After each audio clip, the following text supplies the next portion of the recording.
Have you ever heard of a royal lunchbox carrying more than just food, but also a message of friendship, tradition, and even a touch of diplomacy?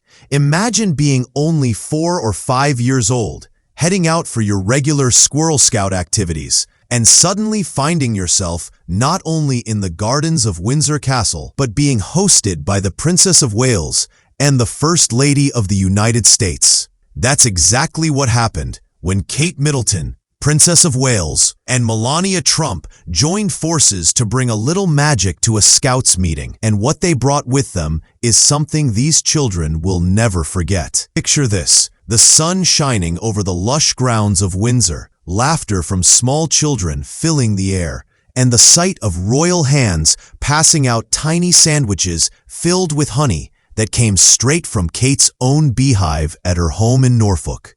Yes, that's right, this wasn't just any ordinary lunch. Melania Trump and her First Lady of the United States just took a bite of honey and left it in a natural spirit. You be ready? Step 4. Oh, now here's the twist. This wasn't just a quiet garden party. This was the morning after a glittering state banquet at Windsor Castle in honor of U.S. President Donald Trump, marking his second historic visit to the United Kingdom. From the opulence of royal halls filled with chandeliers, dignitaries, and speeches, to the simple joy of honey sandwiches in the garden with children, the contrast could not have been more striking. And that contrast is exactly what makes this moment so fascinating. It shows the softer, human side of diplomacy, one that isn't written into history books, but is just as important. But wait, let's pause here for a second. Ask yourself this: how often do we get to see global figures like the Princess of Wales and the First Lady sitting down, not with politicians,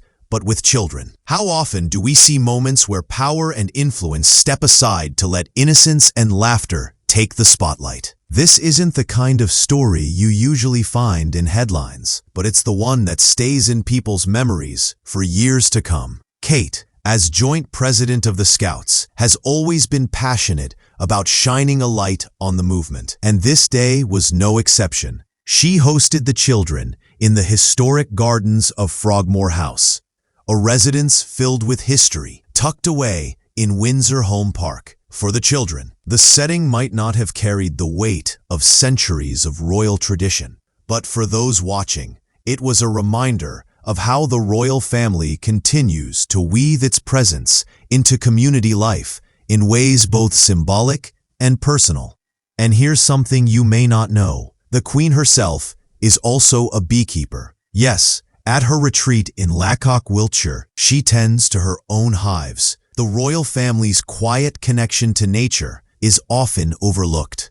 But when you put this detail next to Kate's honey sandwiches, you see a pattern emerging. Beekeeping isn't just a hobby for them. It's a bridge between heritage, sustainability, and even diplomacy. Because what could be more symbolic of harmony than honey, created through the quiet cooperation of thousands of bees? But this event wasn't just about food. It was about the Scouts themselves. 20 bright-eyed children from Lewisham came together that day, earning their Go Wild badges by exploring nature, taking part in outdoor challenges, and, most importantly, seeing role models standing right there in front of them. Imagine the inspiration a child feels when the Princess of Wales bends down to speak to them, encouraging their curiosity about the world. Imagine how empowering it is when a global figure like the First Lady of the United States offers you a gift, not out of obligation, but as a token of kindness. These moments become part of the stories these children will carry for the rest of their lives. And yet, beyond the smiles and photographs, there's a deeper message here. Scouting has always been about more than camping and badges. It's about resilience, community, and shaping future citizens who understand the value of responsibility and service. By lending her time, energy, and yes, even her homemade honey, Kate is showing that leadership isn't always about speeches, it's about actions. Now here's where it gets interesting. Think about the timing. The world's eyes were on Windsor Castle, watching the pomp and grandeur of a state banquet. Yet less than 24 hours later, the story that captured hearts wasn't about diamonds or gold, but about honey and sandwiches. And that's the beauty of it. Sometimes the simplest gestures are the ones that shine the brightest.